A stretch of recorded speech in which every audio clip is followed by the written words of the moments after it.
ifite agaciro ni yandokoye ikankiza amaboko y'abagome. C'était très nice. Narindi kubabwira ko hari abantu bafata ikinyoma bakagishakira n'ibimenyetso.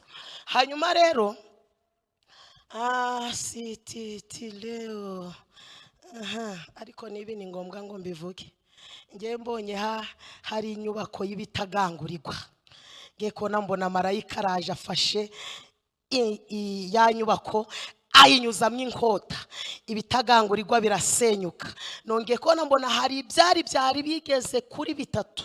Ngiye kubona mbona nabyo byari birimo inyoni, ariko izo nyoni nabonaga zidafite amababa, mu bigaragara zari inyoni z'ibyana. Ngiye kubona mbona rero marayika n'ubundi atunzeho ya nkota. Ibyari mbona birahiye birashize, na bya byana byari birimo biba birashize. Numva ijwi rimbwiye ngo bambwire ngo kubwanje nzabyikorera, ntacatuma izina ryanjye. Dawidi abwira batishe bati humura, ngewe nzabyirangiriza ntibigutera ubwoba. Dawidi ngo atuma ku mugaba w'ingabo witwaga Yowabu, aramubwira ati nyoherereza Uriya ndi kumushaka. Yowabu ashira mu bikorwa iby'umwami avuze, yohereza Uriya ngo agere kwa Dawidi. Dawidi atari ku buntu unaniwe. Uriya ati ntago nananirwa kunanirwa kuko turara ku gasozi. Dawidi atumva rero, genda uje kuryama mu rugo. Ngo ashaka n'ibyo kurya, ngo amushakira ibyo kurya byiza, ashaka imiceri na za kawunga n'ibiki. Atabagaragu nibaguherekeze, ugenda uje mu rugo uje kuruhuka, tuzavugana ejo. Nubwo amutekeshereje ibyo kurya, nubwo atanze kawunga n'imiceri n'ibiki, Uriya ngo ntiyajiwe, ntiyemera kuja kuryamiwe, ahubwo ngo aragenda yiryamira. Abwira abikoreye imiceri ati nimugende. Bati ko tubwiye ngo tujane. Dawidi ati mugende nje ndabasanga. Uriya ati mugende ndabasangayo.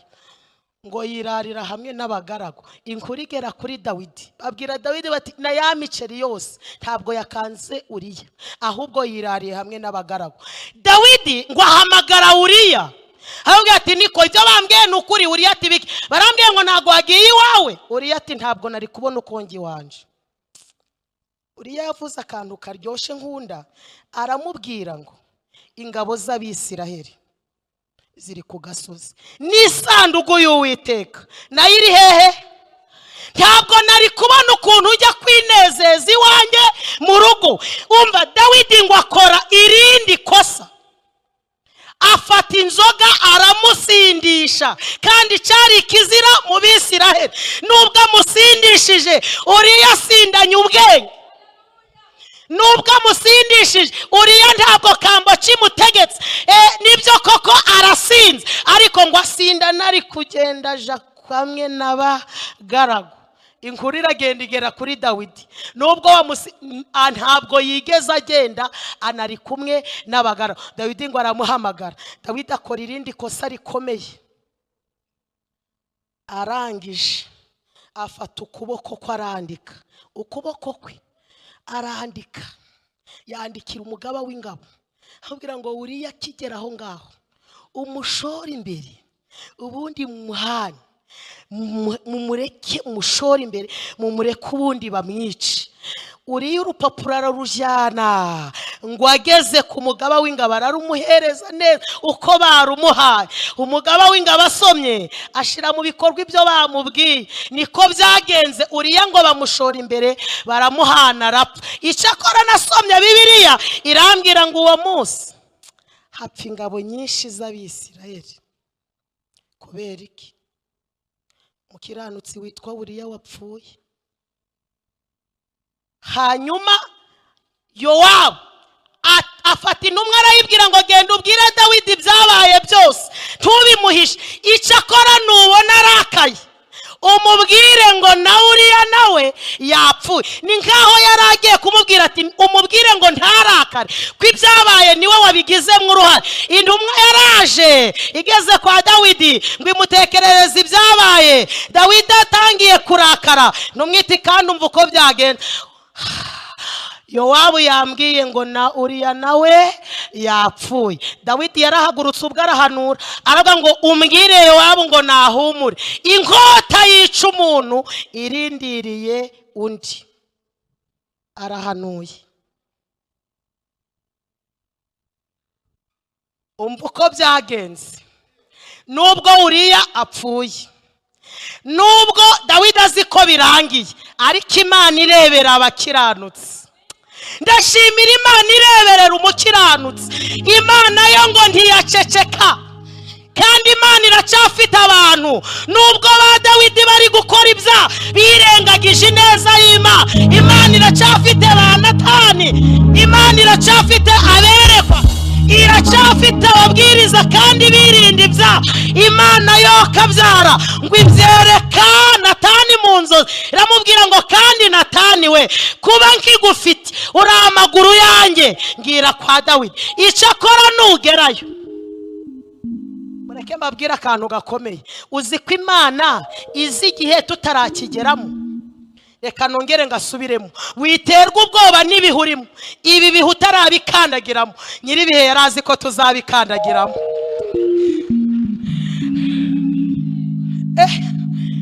Hoya ngo nawe urabibona ngo ibintu byarahindutse. Ntacahindutse kiriho, ibi twabikandagiyemo. Imana isi ko tuzabikandagiramo. Hanyuma Imana iramubwira ngo genda umubwire, maze ntumubwire ko weretswe utaja no muri gereza, ahubwo wowe uramucira umugani. Ndashimira Imana izi ko turi mu gihe kigoye n'ukuri kw'Imana, ariko Mana we kigenda gushimiye twagikandagiye, muzi ko tuzagikandagiramo. Muvuge ngo nibyo. Natani araza yambaye udukweto twitwa kuko umwami Imana izantabara. Yakubise mw'akagofero kavuga ngo iyiza uzakira umumari guhoza hijisho. Haraza ati Dawidi muraho. Dawidi ati muraho neza. Baraganiye. Natani ati reka ngucire umugani. Dawidi ati kagira inkuru. Natani ati mu gihugu kimwe mu mudugudu harimo abagabo babiri, umukire ndetse n'umukene. Ariko umukire akagira intama nyinshi, umukene akagira agatama kamwe. Bukeye umukire agira abashitsi, aho gufata mu ntama ze afata agatama kamwe k'umukene, arakica akazimanira abashitsi. Dawidi ati kwa jena na Yesu, ndashwanyaguza ndamenagura ndanetarariza ndaritagura ndavuma ndavumiriza. Muri iki gihe hari abantu bakimeze guco, ndahambiriza ndashwanyaguza ndaritagura. Uwo muntu aracabaho. Natani atawa naraharida. Dawidi ati wabaye ariho, none akagira ingorane akaba ari mu gihugu cyanjye, akwiye kwicwa. Natani ati aha, kandi akabanza kariho uwo mukene agatama ke agakubye inshuro zingahe? Enye. Natani ati sasu wa santi vrema donko ndibaza. Amena. Humura, igihe cyo gukora k'Uwiteka kirageze. Imana izi kwishakira inzira. Imana ifite ubundi buryo. Ubwo yakoresheje uri kubyara, izakoresha ubundi abana bige. Ubwo yakoresheje washatse, izakoresha ubundi. Izaguha inzu bazi kutazaye. Ifite ubundi buryo. Ni Imana izi kwishakira inzira, ntabwo itegereza abayishakira inzira. Natani ati vrema ababonye umwanya wo guhanura, avuga ati uwo mukire ni wowe. Wagize ngo yongeye gutokesha, nuko ntari mpari, ariko ameze nk'uwakubiswe n'inkuba. Yaciye bugufi, amagambo ashirivuga, atangira kurira. Imana iti Natani ati Imana iricujije. Muroko uzirinde icyatuma Imana yicuza. Uzirinde icyatuma Imana yicuza. Aka gasura ni ukuberayo. Iyo haba kubwa abantu ukusa ntabwo aba ari kusa, nuko ariyo yabigeze mu ruhari. Muyizamurira amaboko. Twatunguye abantu, twatunguye iminsi. Ukusa siko wakagombye gusa, uko wicaye sikuba wicaye. Twatunguye iminsi. uzirinde icyatuma Imana yicuza ubu bwonko. Iyikoraho gato twari gutoragura amashashi. Yikanda buto gato nawe uba wicara mu igare. Umuririmbyi aherutse kuririmba ngo akagasura dufite ni Yesu, ibi byishimo dufite ni Yesu. Ntabwo ari umuntu wabigizemo uruhare. Usubije amaso inyuma wasanga mu muryango hari abapfuye ibirenge bimeze guca, hari abapfuye batazi kwambara na kamambiri, ariko wowe no mu mibyizi uba washizemo cyo mugire guca. Ariga ejo bundi niho nababwiye ngo natwe ubwacu turi ibihamya. Natwe ubwacu turi ibihamya. Dufite icyatuma dukorera Imana ntawe uduhasa. Ushubije amaso inyuma wayikorera ntawe uguhasa. Avuga cyagiye burya amaguru aba yaravuyeho iritambika amaguru abaho. Cyagiye burya amaboko byari birangi iritambika amaboko abaho. Burya mba naragiye muri gereza, no muri gereza iritambika ifunga inzugi uzirinde icyatuma Imana yicuza. Natani ngo aramuhanurira, dufite umwanya muto, amubwira ibintu bikomeye, amubwira ko Imana imuhagurukirije ibyago, amubwira ko inkota itazava iwe mu rugo, amubwira ibintu bikaze, amubwira ko we yabikoreye mu ibanga ariko ko abagore be bizabera ku musozi. Amuhanurira ibintu bikomeye, aramubwira ngo kandi kugira ngo umenye ko Imana yababaye, n'umwana wabyaranye na Batisheba ntabwo azabaho. Natani amaze kugenda, umwana wa Dawidi na Batisheba ngo bararwaye. Dawidi yanafashe n'ibihe by'iminsi 7. Hari abantu basenga amasengesho batazahemberwa. Hagoraze ko turi gusenga tuzahemberwa. Mugire guca.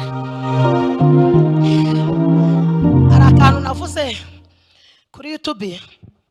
Arige nigeze kuja gusenga nifitiye ibibazo, paguruka njenyine ndavuga ngo nta n'umuntu turajana, ngo ngere ku musozi nifitiye ibihe byiza ndi gusenga ndi kubwira Imana nishaka kungirira neza. Ngiye kumva numva umuntu ari gusenga ngo Mana umwice, Mana umwice. No nakebaguza, nubwo tuba turi gusenga tuba tunafite ubwoba.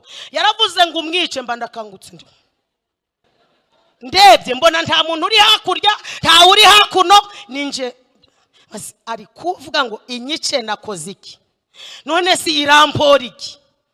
None gusenga birananira.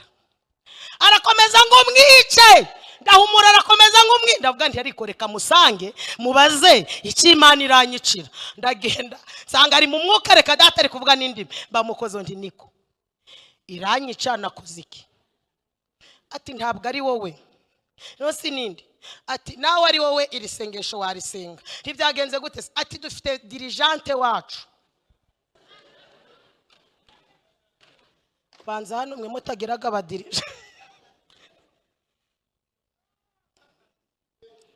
Iyo narepeteye imbere anshira inyuma. Rumbi kimubabaje, iyo narepeteye kuri mikrofone kucumwera arayinyima akayihabe Atirisi. Ndi gusenga Imana ngo imwice. Tubwo ibyo nibyo uri kwifuza ngo ibyo nibyo uri kwifuriza dirigente ngo apfe kubera mikrofone atagahuka ari kuwundi karahandurika. Icyo suri kubona cyoroshe, akivuga ngo mbese icyo kiroroshe. Sinzi ukuntu Imana yantije yerekwa gatoya. Ngiye kubona mbona afite inda y'amezi 2. Imana irambwira ngo mumbwirire ngo yabanza kwihana uwo mu ruho w'icaha agendana, ko natihana ari nawe uzamwica. Ndamubwira numva ko Imana ivuze ati ndi Imana irambwiye ngo ratwite. Ati suri muganga? Nti oya yeri binyeretse. Ati ntago uri muganga? Nti ndi umuhanuzi. Nti Imana irambwiye ngo nutihana iyo nda niyo izakwica.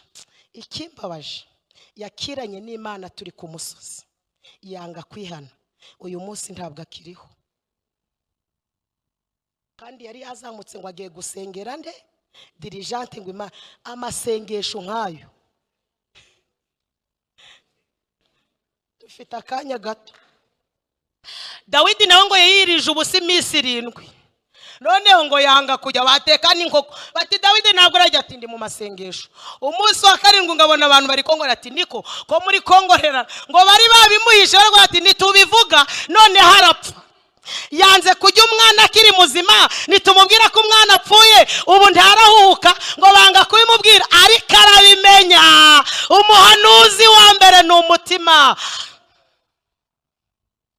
burya umuntu atari yavuga ngo ntabwo uyobewe ibyo wakoze Dawidi ati mwimpisha nabimenye batubwo babimenye namahoro umwana yamaze gupfa Dawidi ngo akomeza kubana na Batisheba barangije babyara uyu mwana witwa Salomo avutse Imana ntiyarebaho Salomo avutse ahubwo ihagacira ikizamukoresha niba mutananiwe mwongere mukomere Imana yacu amashi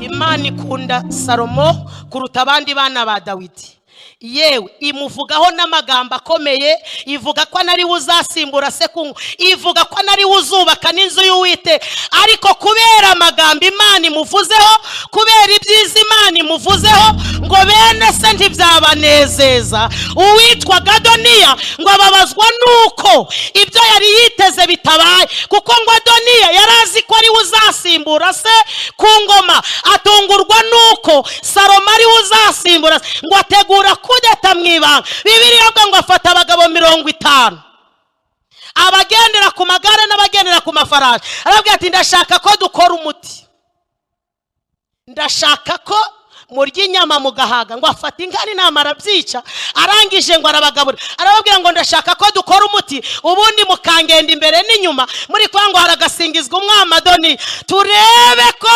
twaburizamo umugambi Imana ifite kuri Salomo ariko ndashimira Imana iherekeza ijambo ya ikarindana n'uwo yari bwiye kuko ryaca mu umuriro urazima ijambo rigakomeza muyikomera amashini bamutananiwe ingani ntama ngo barica bararya cyane ngo kwa Adoniya ngo yarazi kari uzaba umwami ngo yari umusore mwiza w'uburanga abahanga bwa ngo ko yakurikiranaga n'uwitwaga Abusalomo yari yizi ko ari uzayobora ariko rati Imana ntireba nk'abantu Imana ireba Salomo wavutse yitaho yavuki ihagacira ikizamukoresha hanyuma ngo abagabo baramwemera n'ubwo ati turakugenda imbere turi kuvuga ngo haragasingizwa umwami Adoniya ariko ngo igihe bari kumwamamaza murokorewe burya nta wiyamamaza ngo agere ku nsinzi ahubwo uwamamajwe n'Imana arengaho abantu bari kuzamugeza ndakwifuriza kwamamazwa n'Imana nta kizakwitambika izakugeza ku mugambi wayo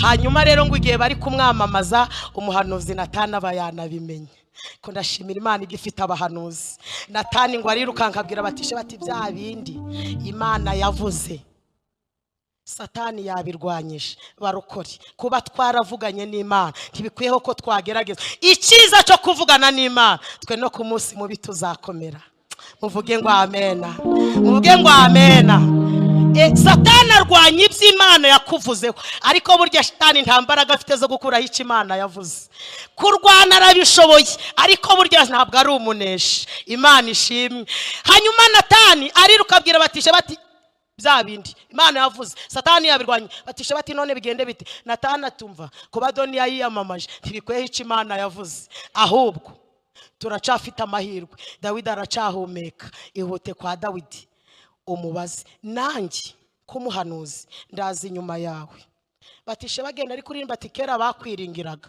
arahindura ati Mana ibyo wavuze ubikurikirana ibihe nibi arirukanka ngo agere kwa Dawidi ngo yikubita hasi aramura Dawidi atuwo ninde dore ko yari yaratangiye no guhuma ariko nubwo Dawidi yahumye yavuze kuri Salomo ntabwo ihuma ndashimira Imana idahuma Dawidi atuwo ninde bati ni Batisheba bati mbwiza ukuri hajya ninde uzagusimbura ku ngoma Dawidi ngo igihe akimusubiza Natani nawe barinje Dawidi atuwo ninde sikani bati ni Natani wowe kuje Natani atabisiraheli bose baguteza amaso tubwiza ukuri dukure mu rungabano Dawidi ati nukuri navuze ko umuhungu wanjye Salomo ariwe kamvuga ikintu gikomeye buriya umuntu wese ufite indahiro y'Imana nushaka utuze urugamba uri kurwana, indahiro izarwana weho wicecekere. Niba hari ikintu Imana ihagararaho ni indahiro. Iyo yirahiriye, iyo yagize iki, kabone nubwo wahura n'ibikurwanya, weho urituriza, indahiro ikagenda ikarwana paka Imana ishoje icyo yavuze. Nicyo cyatumye Imana yirahira ngo ni ukuri kuri Aburahamu. Buriya Imana yirahiri bitandukanye no kuvuga ngo nguhaye ibi ariko ugomba kwitwara gute. Ruvuga ngo ibigwaye ibintu ariko birimo kondisi, ariko yivuze ngo ndirahiriye. Reka mvuga aka kantu gakomeye. Iyo uriho indahiro y'Imana, nubwo waja muri kabari, indahiro iragenda ikagukura muri kabari, ikagukuramo ikakugarura mu nzu y'Imana. Muranyumvise? Indahiro yo yinjiranye muri kabari, Imana iragenda igakurikirana ya ndahiro ikagukurura ikakuzana mu nzu y'Imana. Hanyuma Dawidi aravuga ngo ni ukuri navuze ko Salomo ari we nzaraga ubwami. N'ikimenyimenyi munshakira umutambyi, ubundi muzane ihembe, ubundi muzane inyumbu cyangwa se farashi yanjye nicara, mugende muje igihori, muje kunyimikira Salomo ngihumeka. None hangeze ahantu hakomeye. Burya intambara urusaku ntirukuraho icyo Imana yavuze, ahubwo urusaku ni ifirimbi yibutsa Imana gutabara abera. Humura, kwiyamamaza kwa Adoni ntibikuraho icyo Imana yavuze kuri Salomo. Ako kanya ngo bafata Salomo bamujyana ahantu bita igihori, ngo bahageze bazamura ihembe bakimwimikisha amavuta. Bibiliya avuga ngo nuko isi irasaduka. Abari kumwe na Adoni abaturwa urusaku n'urwiki. Igihe bagikekeranya babona umuntu araje ati izo nyama nimuzicire. Umwami yagize gute? Yabonetse. Kandi inyama bakigize gute? Bakizirya. Asite prainen, ndashimira Imana itabura hinyura ngo isohoze ico yavuze.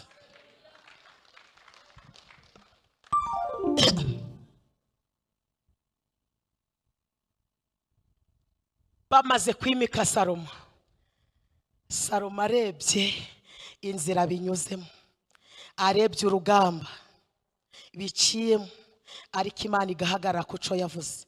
Aravuga ngo iyi nyimitsi Adoni yagihumeka, nkwiye kujya kuyishimira. Bibiliya ivuze iki? Ngo azamuka ku kanunga karuta utundi, ngo azamukana ibitambi 1000. Abazamutse ku kanunga, haleluya. Niba hari isengesho rinezeza Imana, ni isengesho ryo gushima. Muranyumvise? Niba hari isengesho rinezeza Imana, ni isengesho ryo gushima. Iyo uzamutse ugiye gushima, ikora n'ibiruta ibyo yakoze. Ntukaje gusenga ugiye gutura Imana ibibazo gusa, ngo ibibazo nibivaho ureke kuja gushima. Ukwiye kuzamuka ukaja gushima. Ngo arazamuka ageze ku kanunga. Mureke mbabwire, hari ibintu bigera kuri 4 byatumye azamuka ku kanunga. Kambivugeho. Icambere, yari yaravutse mu buryo butemewe n'amategeko nkuko nababwiye. Icakabiri, ngo yari umwana muto. Aravuga ngo ngewe ndi muto, ariko impamagaye ntabwo ihamagara abakomeye, ahubwo ikomeza uwo yahamagaye. Muvuge ngo amen.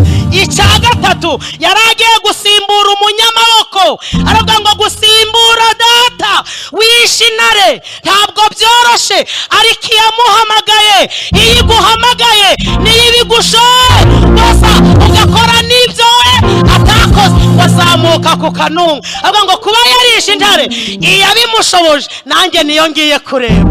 Haleluya. Icyakane, yaragiye gusimbura uwakunzwe n'Imana cyane. Aravuga ngo muribuka ko Imana avuze ngo iri kuvuga kuri Dawidi. Aravuga ngo mbonye umuntu umeze nk'uko umutima wanjye. Uwo muntu kumusimbura biroroshe, ariko iyo wazamutse ku kanunga, muvuge ngo amen. Imana igukoresha ibiruta ibyo yakoze. Hanyuma ngo ari ku kanunga yagiye gutamba. Iryo sengesho rinezeza Imana, ngo afashwe n'ibitotsi gake yasinzi. Imana irururuka, iraza imwiyereka mu nzozi. Iravuga ngo Saro, ukoze ibyananiye abandi, ubaye umwami, none niho ubonye umwanya wo kuza gusenga. Abandi iyo babaye abatwara sibo ntabwo baba bakiboneka muri repetition. Amamagara uti uzi ko tuzarepeta kwa gatatu, ati so umbwire perezida ko ntakiboneka kuko ubu mpagarariye abadaso. Ariko Imana nginezezwa nuko Salomo abaye umwami, izamuka ku kanunga, iramanuka. Iyo uzamukanye intego, Imana iramanuka. Iyo uzamutse uzi ibyo ugiyemo, Imana igira ite?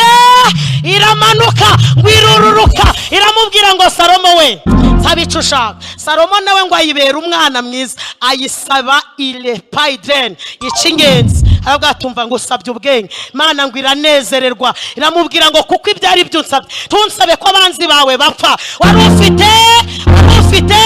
ufite umwanya, wakugombye no gusaba ko badoni yabo, ariko kuko unsabye icy'ingenzi, uhaye n'ibyo utasabye, uzakubanjirira, ntabwo bazagukurikira, ntawe uzahwana nawe. Mukomere Imana yacu amashyi. Iyo uzamukanye intego, ukora ku mutima w'Imana. Iyo uzamukanye intego, ukora ku mutima.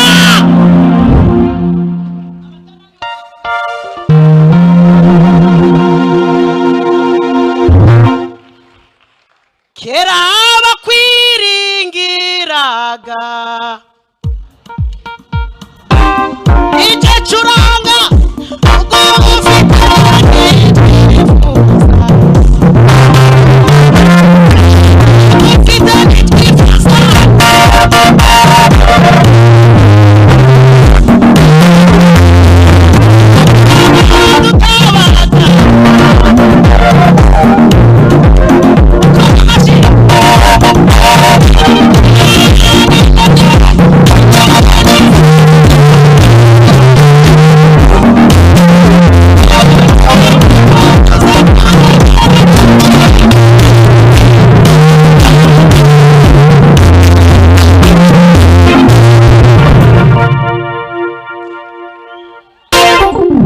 ari muri aya mavuta, avuye guhura n'Imana, avuye kuganira nayo, ngo amanuka afite ubwiza budasanzwe.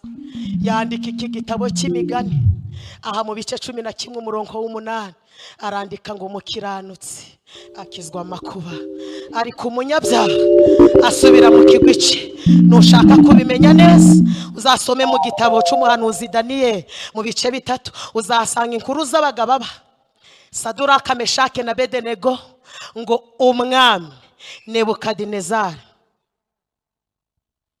mu kibaya cadura, itegeko ryari ryarasohotse ko abantu bose bakwiye kuramya igishushanyo yabaje, ariko ngo abantu bose bikubise hasi, ngo haboneka abakiranutsi 3, ngo basigara bahagaze babati twe ntabwo turubararira ibyo tutazi, ntabwo turubararira idatanga urubyaro, ntiturubararira idakuraho umuruho, ntabwo turubarara.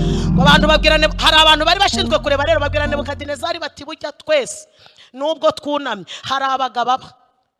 Nebukadinezari ati abo barahari nibyo? Bamwe bati nukuri barahari. Nebukadinezari ngo arabahamagara, babwira ati niko ibyo bambwiye nukuri? Basaduraka bati bigi ntabwo mwubaraye. Basaduraka bati twe twubararira ivuga bikaba yategeka bigakomera, tuza aho yadukuye 98 niyo yaturengeye, tugiye kuburara yaratugaburiye, twambaye ubusa yara. Ni Imana ishigikira umuntu, ibyo kumenyesha bigiha. Nebukadinezari atumva rero byabaye ubwa mbere, ikondera niyongera kuvuga mwese hasi.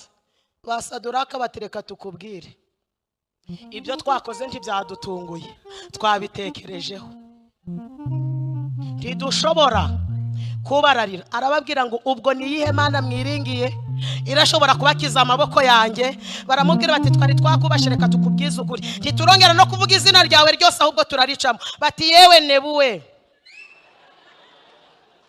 siko naniwe di.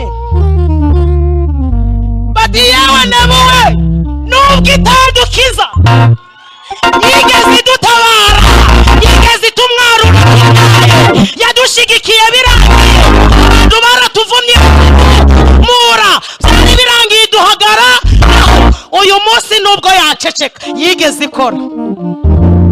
Dufite ibyatuma tutubarara, c'est l'effet d'Athènes. Dufite ibyatuma baramubwira bati nukuri Nebu, tugatinye gukoza Satani isoni, tugacogorera imbere y'utarakebwe. Zamubwire ngo iyo twiringiye ifite imbaraga z'ibiruti by'iyiti binyembaraga. Nubwo itadukiza yahaye ingumba kubyara turabibona. Nubwo itadukiza yigeze iturengera. Iyo dusinziye niyo idukangura. Iyo Marie Jose ziri gutembera mu nzu niyo ifata ikiganza igashira ku munwa. Uzikara akantu kagiye mu kanwa.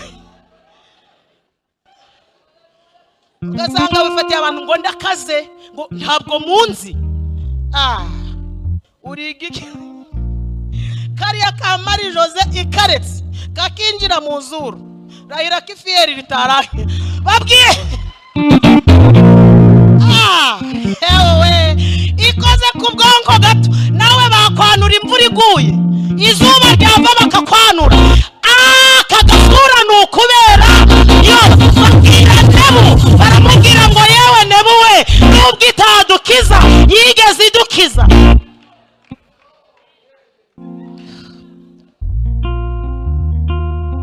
Nebukadinezari ngo uburakari buramufata itanura bari baryenyegeje. Aravuga ati munshakira abasore bafite imbaraga ngo barabashaka. Abasore ngo bafata abasaduraka barababo hadisi ariko ijuru riri kubireba.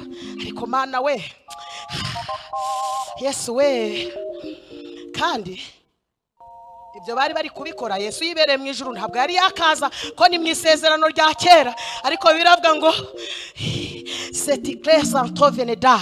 Yesaya yari yaramuhanuye aravuga ngo duhawe. Hanyuma ba Nebukadinezari bari kubaboha bari kugira bate agiye kubona babona Yesu abatambutse ari abapepe ati ni muhumure turi kumwe. Ba Nebukadinezari basaduraka bati ko tuzi ko utari waza ko Yesaya yaguhanuye unyuze. Yesu ati nahoze muri mwe muhumure mbabanjirije mu muriro. Ba Nebukadinezari bati ni mutubahe vuba muri kudukereza. Naho ubundi Nebukadinezari ari kureba umuriro. Basaduraka babonye utegeka umuriro bagati mutubahe vuba utegeka umuriro twamaze kumubona mugire vuba mwidukereza. Ngo na Stefano bari kumutera amabuye aho kubona amabuye yabonye umukiza. Imana ishimwe. Basaduraka ngo barabafata babajugunya mu muriro. Umva iciza cyo kuba umukirano. Umuriro usimbuka abakiranutse ahubwo ngo usingira babajugunye. Yesu we umva ikindi umuriro wakoze ngo umuriro waciye ingoyi amaboko y'abakoreye Imana arasigara. Noneho basanga Yesu yamaze kuha amabwiriza batangira kuririmba bati nukubera Imana. Ngo bagiye kumva bumva mu muriro ahubwo habaye igiterane. Nebukadinezari kuja guhengereza nuko ari kumva igiterane kiri mu muriro. Avuga ati niko umuriro usigaye uracuranga. Bandi baturi kutubaza iki waje kureba mu guhengereza. Ngo abona ngo harimwe abantu bane icyakora ngo ishusho y'uwa kane ngo yasaga n'umwana w'intama. Avuga ati we twajugunye abandi bati twajugunye batatu. Nebukadinezari ati ko ndi kubona uwa kane kandi uwa kane we ntasanzwe arasa. Iyi Mana twicaye imbere ishobora kutabana nawe mu kigeragezo ikaja guhagarara aho kiri mu kwicira. Ishobora kutabana na mu kigeragezo ikaja guhagarara aho cyari mu kwicira. Iherutse guhagarara nanjye nzabibabwira ikindi gihe. Amina. Ndi kwimura umurozi nyine nzagaruka. Oya nzagaruka namwe mwinyosha. Noneho rata Nebukadinezari ngo atangira guhenda abakiranutse. Mureke twibera abakiranutse. Uwo muri kumwe mumbwire ngo umubare w'ibanga n'ugukiranuka. Tuzarya ibyiza byo mu gihugu, tuzabaho Satani atabishaka, tuzakomera atabishaka. Upfa kubura umuki watangira kubahenda ati mwoka byaramwe mumbabarire muve mu muriro. Basaduraka bati buretse naho ngo umuriro Yesu yari yawuhinduye ubusa. Bari kumva nta kibazo umuriro wahindutse akazuba keza. Basaduraka basohoka bari kurimba bati kera bakuraraga mu minsi ya kera.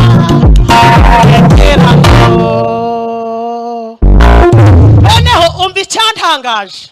Basaduraka ngo bamaze gusohoka Yesu yasigaye we mu muriro. Uzi impamvu yasigaye mu muriro? Nuko ibyo gutwika abagenzi bigihari. Uzi ko mutanyumvise iyo asohokana na ba Saduraka uwawe yari kuzawuzimya gute?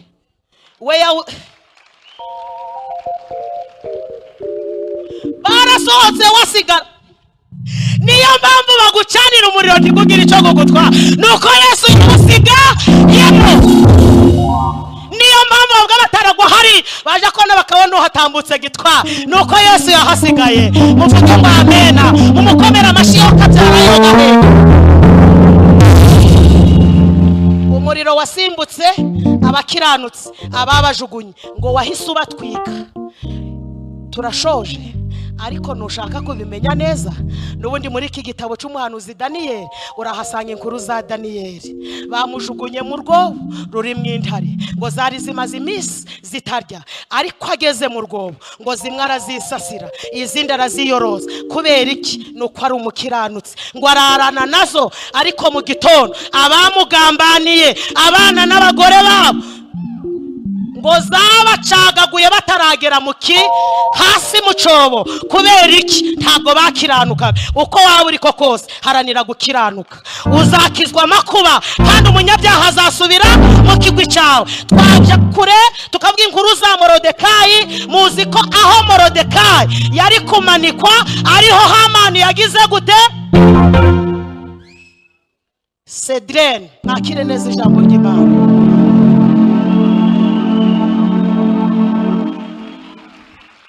Hombeka amaso yawe, umubare w'ibanga ni ugukiranuka. Uzakizwa makuba. Iyi si turimo, umuririmbyi yararirimbye ngo nta cyiza kirimo.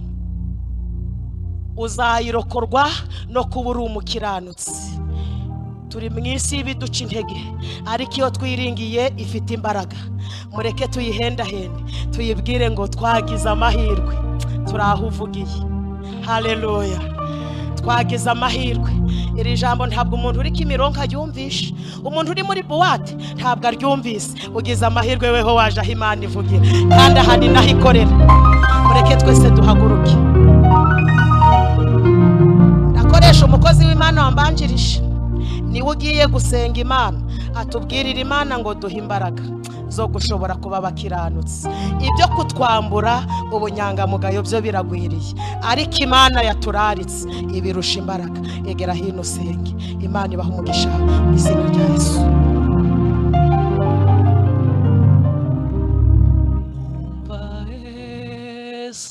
Sanyemeza kombu zimbaraga ngojemu sengite nacho nachoza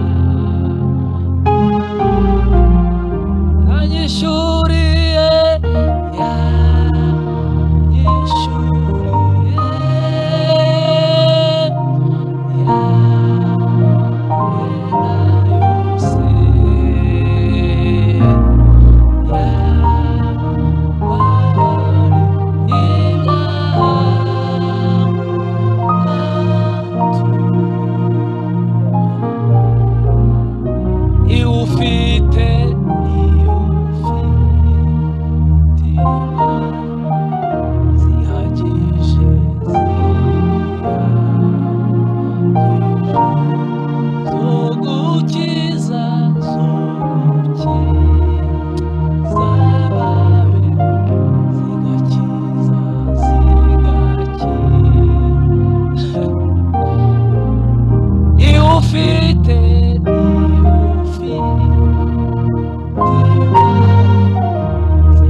imbere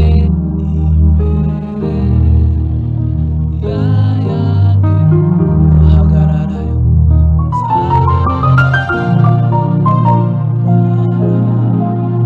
zabajyanye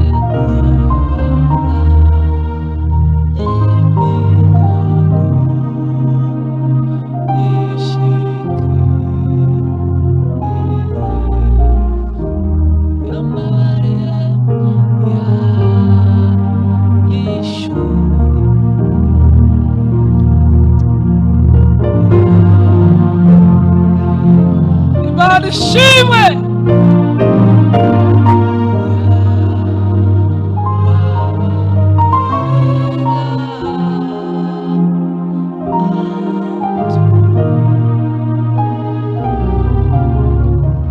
Haleluya. Shaka ko dusenga duhuye n'amagambo akomeye nyuma yo gutindana n'Imana turasabwa gukiranuka. Niyo password mwanditse yaranditse aravuga umukiranutsi wanjye azabeshwaho no kwizera. Reka turambura ibiganza dushima Imana.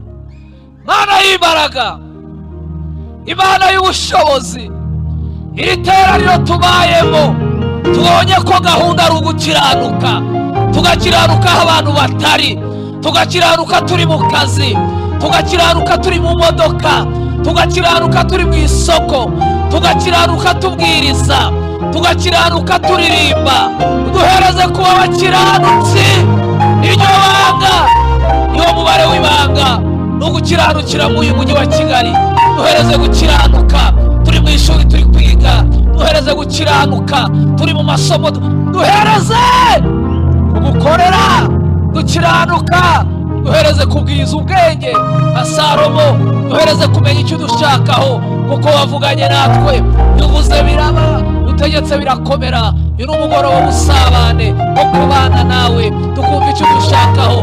Dusabye ibintu bibiri, dusabye gutindana nawe, dusaba gukiranuka. Ibi nitubimenya, ibi nitubikora, ibi nitubyitaho, tuzaba abagabo, tuzaba abagore, tuzaba urubyiruko, tuzaba abakozi bawe bagukorera, bagutinya, bakubaha, bagukiranukira.